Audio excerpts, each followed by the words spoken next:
Varicose veins కి సరైన చికిత్స కోసం సంప్రదించండి ఎవిస్ హాస్పిటల్. నమస్తే రమగారు. నమస్తే జయ. రమగారు, కార్తీక మాసం విశిష్టత ఇవన్నీ మనం మాట్లాడుకున్నాం. మరి నెక్స్ట్ మార్గశిర మాసం. ఈ మాసం యొక్క ప్రాముఖ్యత, అలాగే ఈ మాసంలో మనము అంటే కార్తీక మాసంలో కార్తీక పురాణం అంతా వింటాం కదా, మార్గశిర మాసంలో ఏం చేయాలి రమగారు?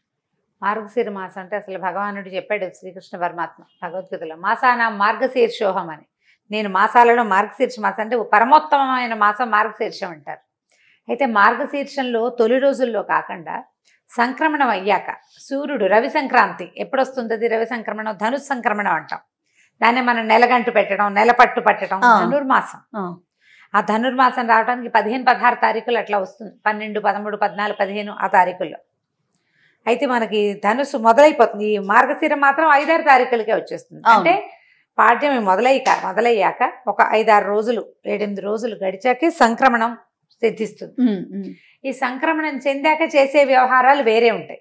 ధను సంక్రమణం అయ్యాక ఆ రోజు నుంచి చుక్కలు పెట్టి ముగ్గులు వేయటం మానేస్తారు. మొదట రథం ముగ్గు వేయడానికి వీలుగా గీట్ల ముగ్గులు వేయటం మొదలు పెడతారు. అవును. ముగ్గులు వేయటం, గొబ్బిళ్ళు పెట్టడం, తర్వాత ధనుర్మాస వ్రతారంభం చేస్తాం. తిరుప్పావై చదువుకుంటాం. అందరి ఇళ్లలో చదవరు, కొన్ని కుటుంబాలు ఖచ్చితంగా చదువుతాయి. కొన్ని దేవాలయాలు, విష్ణువాలయాల్లో ప్రత్యేకంగా ధనుర్మాసం చేస్తారు. తిరుప్పావై పఠనము, ధనుర్మాస వ్రత కథలు, వ్రతారంభము అది మొదలు పెడతారు. అయితే నెలగంటు పెట్టాక చాలా శుభకార్యాలు అవి చేరు, పెళ్లి ముహూర్తాలు ఉండవు. ఈ సంక్రమణం నుంచి మకర సంక్రమణం వరకు ఈ నెల రోజులు విష్ణు పూజ. విష్ణువాలయాల్లో ప్రత్యేకంగా ఆండాళ్ళ తల్లి ఎట్లా విష్ణువుని సేవించిందో ఆ సేవాకాలపు విధానంతో చేస్తారు. తిరుమలలో కూడా ప్రతిరోజు ఉండే ఇది కాకుండా, సుప్రభాతం కాకుండా ఈ నెల రోజులు తిరుప్పావై పఠనం చేస్తారు. మామూలుగా తిరుమలలో రోజు భోగ శ్రీనివాస స్వామిని శయనం చేయిస్తారు. ఈ నెల రోజులు కృష్ణుడిని శయనం చేయిస్తారు. అట్లా తిరుప్పావై చాలా ప్రత్యేకమైనది. ఈ ధనుర్మాసం చాలా ప్రత్యేకమైనది. అయితే మనకు మార్గశిర మాసంలో మామూలుగా మనం శ్రావణ శుక్రవారాలు చేసుకున్నట్టుగా మార్గశిర గురువారాలు చాలా విశేషమైనవి. మామూలుగా గురువారాన్ని మనమంతా గురువారం అంటాం. లక్ష్మీవారం అనే వాళ్ళు కూడా ఉంటారు. గురువారము లక్ష్మీప్రదము అని ఒక నమ్మకం. గురువారం లక్ష్మీవారం కాబట్టి ఆ రోజు మంగళసూత్రాల్లో మార్చుకోరు, ఆ రోజు డబ్బులు ఇవ్వరు, ఆ రోజు తలంటు పోసుకోరు. ఆ విధానాలు కొన్ని ఊళ్ళల్లో ఉంటాయి. మన కొంచెం వైజాగ్ ఆ వైపు అంతా గురువారం పట్టింపు చాలా ఎక్కువ. మన శుక్రవారం ఎంత పట్టింపు, వాళ్ళ గురువారం పట్టింపు. గురువారం నాడు కూడా వాళ్ళు అవి మార్చరు, చెయ్యరు కొన్ని పనులు. గురువారం నాడు కూడా ఇల్లు కడుక్కోకూడదు, అలాంటి మనం శుక్రవారం చేయకూడదు అనుకుంటాం చూడు. అవునవును. శుక్రవారం ఎట్లా చెత్త బయటపడేయకూడదు ఎలా భావిస్తామో అట్లా గురువారం కూడా భావిస్తారు. ఈ మార్గశిర గురువారాలు లక్ష్మీకి దేవికి చాలా ప్రీతికరమని, గురువారాల్లో లక్ష్మీదేవిని అర్చిస్తే విశేషమైన ఫలితం లభిస్తుందని చెప్తారు. మార్గశిర గురువార వ్రత కథ కూడా ఒకటి ఉంది. వ్రతంగా చేసే విధానం మార్గశిర గురువారాలు పట్టుకోవటం అంటే ఇక అటా చేస్తూ ఉంటారు. ఉద్యాపన చేసుకునేందుకు కూడా విధానం ఉంది దానికి. అయితే మనం ఆ వ్రతాలు అవి మనకు అలవాట్లేదు అనుకో, వ్రతం అలవాట్లేదు మనకి, ఆ వ్రత కథలు మనకు తెలీదు, విధానాలు అవి ఏమిటో చాలా టఫ్, అవన్నీ మన వల్ల కాదండి.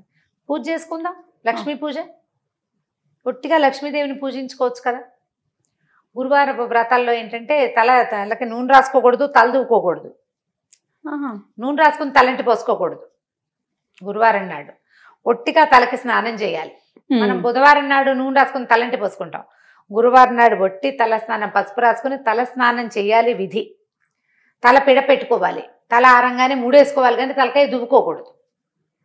ఆ రోజున తల అంటుకోకూడదు, నెత్తికి నూనె పెట్టకూడదు, తల దువ్వుకోకూడదు. ఈ 2 ప్రధాన విధులు. పూజ అయ్యేదాకా ఏమీ తినకూడదు. పొద్దున్నే పూజ చేసేసుకోవాలి తొందరగా. ఓకే, బాగుంటుంది. కథ కూడా చాలా విశేషంగా ఉంటుంది. ఇలా వ్రత కథలు కొన్ని మంచి ఆసక్తికరంగా ఉంటాయి. ఈ వ్రత కథగా చెయ్యక్కర్లేదు, వ్రతంలో ఉన్న విధానంగా చెయ్యకపోయినా తప్పులేదు. మనం వ్రతం తీసుకుంటే పెట్టుకున్నామనుకో, ఆ కథ చెప్పుకుని అక్షంతలు వేసుకుని ఇన్ని సంవత్సరాలు మార్గశిర గురువారాలు చేస్తాను అని చెప్పుకోగలిగి ఆ ఇళ్లల్లో పద్ధతి ఉంటే పాటించటం. ఇంట్లో పద్ధతి లేని వాళ్ళు కొత్తగా మొదలు పెట్టద్దు. వ్రతం వద్దు, పూజే చేసుకుందాం మనం. లక్ష్మీదేవికి ఏమి ఇష్టం, ఆమెను పూజించాకే భోజనం చేయాలి. ఎవరికైనా ఏదైనా దానం ఇవ్వాలి. లక్ష్మీ పూజ ముఖ్యము. ఇది చేయటం ఈ 5 వారాలు 4 వారాలు వస్తే మొదటి వారము ఒక రకం, రెండో వారం ఒక రకం, అట్లా నైవేద్యాలు కూడా విశేషంగానే ఉంటాయి. నైవేద్యము చిత్రంగానే ఉంటాయి కథ ప్రకారం. మనం అవేం పెట్టాం. లక్ష్మీదేవికి పాయసం ఇష్టం. పాయసంలో ఇంత శనగపప్పు వేసి వండండి. పరమాన్నం వండుకోవటం గురువారం పరమాన్నం వండుకుని నైవేద్యం పెట్టుకోండి. మామూలు లక్ష్మీ పూజ చేసుకుంటామా మనం ఎలా చేస్తాము? శ్రీ సూక్త విధానంతో చేసే అలవాటు కొంతమంది ఇంట్లో ఉంటుంది. శ్రీ సూక్తం రాదు మనకి. చిన్న పుస్తకాలు లక్ష్మీదేవి నిత్య పూజా విధానము అని దొరుకుతుంది మనకి. లేదా శుక్రవారం నిత్య గౌరీ పూజ, శుక్రవారం లక్ష్మీ పూజ అన్ని కలిపి 5 రూపాయల పుస్తకం జయంతి ఉంటుంది. సన్నది ఒక 18-10 పేజీలు ఉంటాయి. ఓ పుస్తకం ఈసారి కొనుక్కు తెచ్చుకోండి. చిన్న చిన్న శ్లోకాలు, టఫ్గా ఉండవు. ఒకదాని తర్వాత ఏం చెయ్యాలో చెప్తాయి. ఆ పూజా విధానం ప్రకారం పూజ చేసుకోండి. కూర్చుని ఇల్లు శుభ్రంగా చేసుకోండి. పొద్దున్నే ఇల్లు ఉడిచి తడిబట్టి పెట్టేసుకోవటం, బాకెట్లో ముగ్గేసుకోవటం, పెందరాళ్ళే చెక్కమని ఒంటి మీద నెట్టి మీద నీళ్ళు పోసుకోవటం, పూజ చేసుకోవటం. బ్రేక్ఫాస్ట్ ఎత్తేసి లంచ్ చేయండి పోనీ, లేదా బ్రంచ్ లాగా చేసుకోండి. వంట చేసుకుని అక్కడ పెట్టుకుని పూజ చేసుకుని తర్వాత భోజనం చేయండి. ఈ ఒక్క నియమం పాటించండి చాలు. తినకుండా పూజించుకోవాలి. ఈ ఒక్క రోజు ఓపిక లేదు మీకు, ఊరుకోండి. దండం పెట్టి లక్ష్మీ అష్టోత్తరం చదువుకోండి. వాళ్ళ మార్గశిర గురువారం చాలా మంచి రోజు అయితే సరిపోతుంది. సాయంకాల పూజ లేదు, ఇది పగటి పూజ పొద్దున్నే. సాయంత్రం లక్ష్మీ పూజ మనం ఎప్పుడు చేస్తాము? దీపావళి అప్పుడు చేసుకుంటాం. అవును. ఈ గురువారం లక్ష్మీ పూజ మాత్రం పొద్దున్నే చేసుకోవాలి. ఉదయకాలమే పూజ చేసుకోవటం, ఓ నమస్కారం చేసుకోవటం, పాయసం నివేదన చేసుకోవటం, కానిచ్చుకోవటం. ఇంకా తర్వాత ఇంకా వ్యవహారం ఏం లేదు. దీనికి ఏకభుక్తము భూషయనము లాంటి నియమాలు ఏం లేవు. పూజ మాత్రం ఇంపార్టెంట్. ఓకే. వ్రత కథ ఏమైనా చెప్తారా? చెప్తాం కదా. పూర్వం ఒక బ్రాహ్మణ కుటుంబం ఉండేది. సుశీల అని ఒక పిల్ల ఉంది వాళ్ళకి. అయితే సుశీల కాస్త 4-5 ఏళ్ళు వచ్చాక తల్లి మరణించిందట. తండ్రి ద్వితీయ వివాహం చేసుకున్నాడు. పెద్దగా అంత ఆపేక్షగా చూసేది కాదు ఆవిడ. పర్వాలా ఏదో ఒక మాదిరిగా చూసేది. ఆవిడకి వరుసగా పిల్లలు పుట్టారు. పిల్లల్ని ఎత్తుకుని ఆడించడానికి ఈ చిన్న పిల్లకి సుశీలకు అప్పచెప్పేది. ఎత్తుకుని ఆడించడానికి ఎత్తుకోవాలిగా, చేతిలో బెల్లం ముక్క పెట్టేది.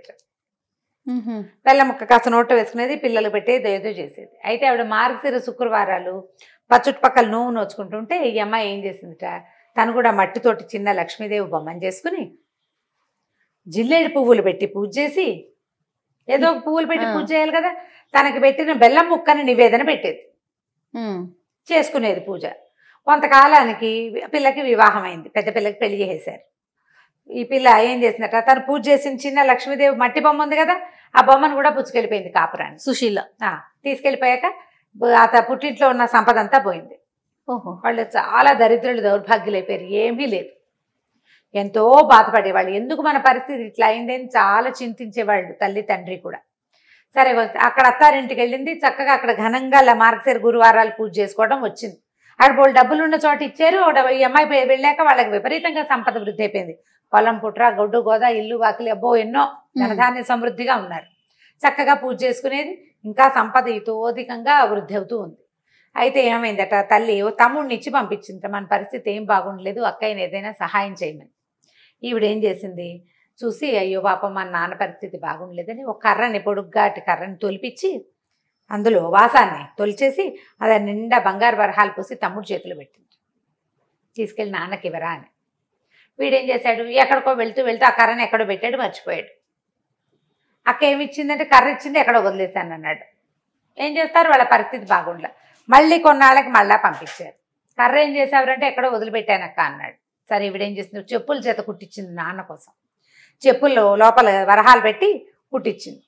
వీడు ఆ చెప్పుల చేత గుడ్డలో చుట్టి నాన్నకి చెప్పులు అని చెప్పిస్తే ఆ చెప్పుల చేత ఎక్కడో పెట్టి దేనికో చెరులోకి మంచినీళ్ళకి దిగాడు, ఎవరో పట్టుకుపోయారు. అయ్యో. మళ్ళీ 3వసారి వచ్చాడు. తల్లి బాధపడింది. అయ్యో ఏమిటి మన దరిద్రం తీరట్లేదు, వెళ్ళేదో సహాయం చేస్తోంది, ఏదో మొదలు పెడుతోంది, అదేమిటో అవటం లేదు. అందుకని 3వసారి పంపిస్తే ఆవిడేం చేసింది, గుమ్మడికాయని పైన డిప్ప తొలిచి దాని నిండా వరహాలు పోసి గుమ్మడికాయని మూత పెట్టేసి ఇచ్చింది. ఇంటికి పట్టుకెళ్ళి అమ్మ చేతికి ఇవ్వు, నేను ఇచ్చానని చెప్పాను. ఆ గుమ్మడికాయని చెరువు గట్టు మీద పెట్టి సంధ్యావందనాన్ని దిగట్టు తమ్ముడు. ఎవరో గుమ్మడి పండు బాగుందని పట్టుకుపోయారు. ఇంటికెళ్ళి చెప్పాడు గుమ్మడి పండు ఇచ్చింది అని. ఏదో పెట్టించి ఉంటుందని ఊహించింది తల్లి. ఏమిటో అవటం లేదు, నీకు ఇట్లా కాదురా, నువ్వు నాన్న అందరు ఉండండి, నువ్వు నాన్న ఇక్కడ ఉండండి, నేను చిన్నపిల్లల్ని తీసుకుని వెళ్తానని అక్కయ్య దగ్గరికి వెళ్ళి, కూతురు దగ్గరికి వెళ్ళి, ఏమిటి అమ్మ నువ్వు సహాయం చేసావు కానీ ఏమి అవటం లేదమ్మా, ఇటా ఉందమ్మా అటా ఉందమ్మా అంటే బాగా ఆలోచించుకుని, అమ్మ మార్గశిర మాసం వచ్చింది, గురువారం నువ్వులు నోచుకుందాం, మరి నువ్వు నా దగ్గరే ఉండు, ఏమి తినబోకమ్మా అని చెప్పింది. సరేలే, చిన్నపిల్ల అంటే నేను ఎందుకు తింటాను అంది. అన్నది పిల్లలకి చద్దనాలు పెడుతూ ఆవిడ పిల్లలకి తన పిల్లలకి కూడా ఓ ముద్ద నోట్లో వేసుకుంది. ఉప్పు సరిపోయిందో లేదో పెరుగన్నంలో నోట్లో వేసేసుకుంది. అయ్యో ముద్ద నోట్లో వేసుకున్నానంటే ఇక నోవు పనికిరాదుగా, కూతురు ఒకతే నోవు నోచుకుంది.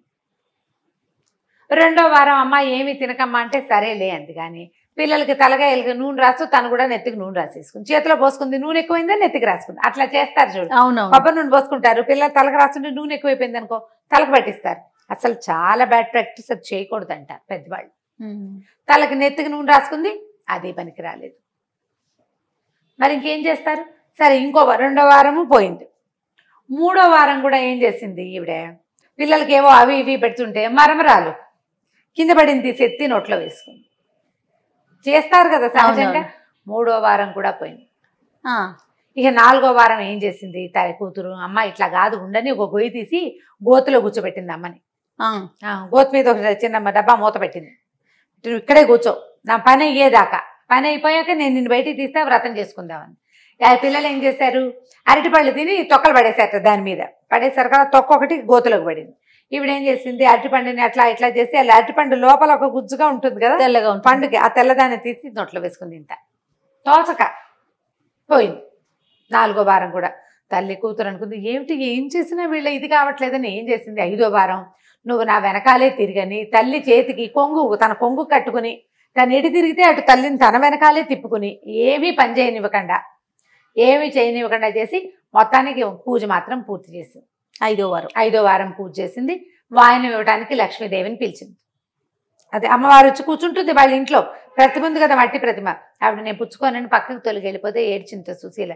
ఇంత కష్టపడ్డాను, మా అమ్మ నా పుట్టిల్లు వైభవంగా ఉండాలని, ఎందుకమ్మా నువ్వు ఎందుకు వాయనం తీసుకో అంటే, చిన్నప్పుడు నువ్వు నోచుకుంటుండగా మీ అమ్మ నేను చీపురుతో కొట్టింది ఈ సవితల్లి. అప్పుడు నాకు చాలా కోపం వచ్చింది. ఆ కోపం ఎలా తీరాలి నాకు, అందుకని నేను తీసుకొని వాయనం అనేసరికల్ ఇవిడ లబలబలాడి బతిమలాడింది, మా అమ్మ నా తల్లిని క్షమించు, ఆవిడకి బుద్ధి వచ్చింది, ఇప్పుడు చూడు ఎంత బాగా ఉంటుందో నాతోటి. వాళ్ళ తెలీదు, మాత్సర్యం ఉంటుంది మనుషుల్లో, తెలియక చేసిన పని కదా, ఈ మత్సరం రేపు నాటికి నన్ను ఇబ్బంది పెడుతుంది అనే ఇంగితం లేక ప్రవర్తించింది, మా అమ్మని క్షమించు, నువ్వు నాకు సహాయం చేయి, నా పుట్టిల్లు కూడా బాగుపడేలాగా చేయవా అని బతిమలాడితే, సరే మళ్ళీ నువ్వు నోయించమని. అప్పుడు మళ్ళా వచ్చిన గురువారంలో నువ్వు నోయించింది తల్లితోటి. ఆ తర్వాత ధనధాన్య వృద్ధి జరిగింది. కథ చెప్పుకొని, ఈ కథ చెప్పుకొని అక్షింతలు వేసుకోవాలి. ఆ రోజు పూజ అయ్యేదాకా తల దువ్వకూడదు, నూనె రాసుకోకూడదు, ఆ నియమాన్ని పెట్టుకోవాలి. ఏమీ తినకూడదు. ఎవరికైనా ఈ కథ చెప్పాలి. ఈ కథని ఎవరికైనా చెప్పాలి, అది నియమం. కథ చెప్పించుకోవాలన్నమాట. కథ చెప్తాను వింటావా అని చెప్తుంటారు. నా ఫ్రెండ్ పావని ఉంది కదా, రమా కథ చెప్తాను వింటావా అంటుంది, ఫోన్లో చెప్తుంది అనమాట కథ. ఎవరికైనా చెప్పాలి, చెప్తే మంచి ఫలితం లభిస్తుంది. ఈ కథను చెప్పుకొని అక్షంతలు వేసుకోవటం. ఇప్పుడు మనం ఈ కథా విధానము, వ్రత విధానము, ఇంకా అవి ఉన్నాయి ఇందులో పద్ధతులు, నేను కొంచెం బ్రీఫ్గానే చెప్పాను. ఇళ్లలో ఉన్న వాళ్ళు చేసుకుంటారు. స్త్రీల వ్రత కథలని పుస్తకాలు ఉండి వ్రత కథలు ఫాలో అయ్యి వ్రతాలు చేసుకునే వాళ్ళు ఉంటారు. ఆ కథలు ఫాలో అయ్యే వాళ్ళు అవుతారు. మీ ఇంట్లో లేకపోతే దీన్ని మొదలు పెట్టుకోవద్దు, వద్దు. పూజ చేసుకోండి లక్ష్మికి, అంతే. మార్గశీర్ష మాసం భగవంతుడితోటి సమానమైన మాసం.